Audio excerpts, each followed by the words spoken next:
ধন্যবাদ দৈনিক সকালবেলাকে। সকাল সকালেই আজকে যেই খবর শুনে আমি কিশোরগঞ্জ থেকে এসেছি, সকাল 6টায় এই খবরটা পেলাম। পাওয়া মাত্রই রওনা দিয়েছি, আসতে যতক্ষণ লেগেছে। আসলে আজকে যার মৃত্যু হয়েছে সেই আবেগ দিয়ে আসলে সেটা প্রকাশ করা যাবে না। এই জন্যে যে উনি আমাদের একমাত্র দেশপ্রেমিক, বাংলাদেশের সবচেয়ে সাহসী মানুষ। যখন জাতির চরম দুঃসময় ছিল উনি এসেছিলেন, এসে জাতির নেতৃত্ব দিয়েছেন। একটা মানুষ তার জীবনে এত কিছু করে যেতে পারে সেটা শুধু বেগম খালেদা জিয়ার নাম নিলেই বলা যায়।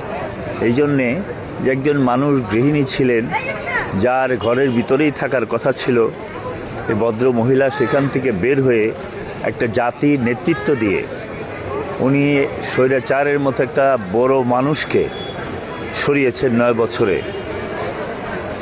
তার পরতে গণতান্ত্রিক যে আন্দোলন হয়েছে, প্রতিটা আন্দোলনে তার যে ভূমিকা ছিল এবং উনি যেভাবে সেটাকে ফেস করেছেন।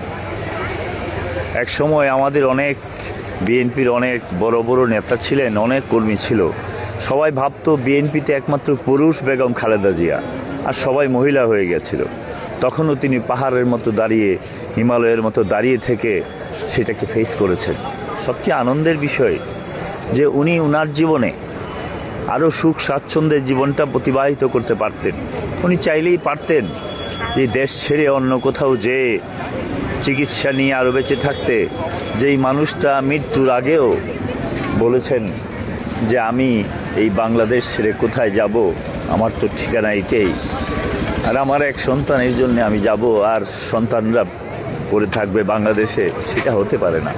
আমার কাছে তো মনে হয় যে উনি যদি কারাগারে না যেতেন, উনি যদি এত কষ্ট না করতেন, তাহলে আমার কাছে মনে হয় আজকের যে গণতান্ত্রিক যে ব্যবস্থা বাংলাদেশে এসেছে, যার জন্যে 16 কোটি মানুষ মুক্তি পেয়েছে, মুক্তির আন্দোলনটা মনে হয় হতো না।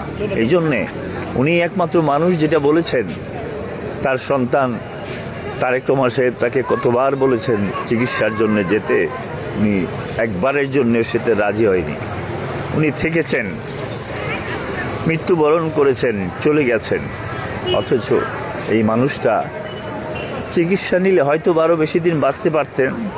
কিন্তু আমি আজকে আর সেই কথাগুলো বলতে চাচ্ছি না। আমি শুধু বলতে চাচ্ছি ওনাকে ছোট করতে করতে, চিকিৎসার অভাবে এবং চিকিৎসাহীন অবস্থায় 7 বছরে ওনার জীবনটাকে ছোট করা হয়েছে।